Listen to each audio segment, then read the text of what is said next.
السلام عليكم ورحمة الله وبركاته. كل عشيق ومحبي شباب بوليسداد في كل مكان، وكل عشيق ومحبي الترجي مستغنم قبل ما اقول لك على شيء محتاج منك الصلاة على سيدنا محمد واللايك الجميل.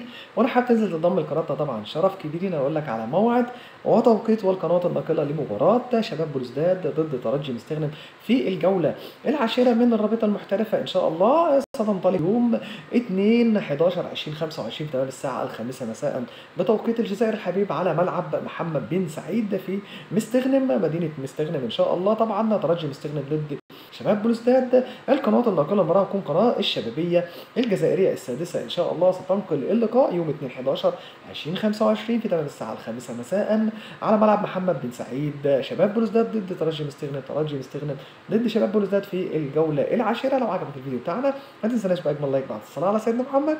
هنجيب لك كل ما يخص شباب بوليسداد وترجي مستغنم، وكل ما يخص الرابطة المحترفة، وكل ما يخص المنتخب الجزائري الحبيب ان شاء الله.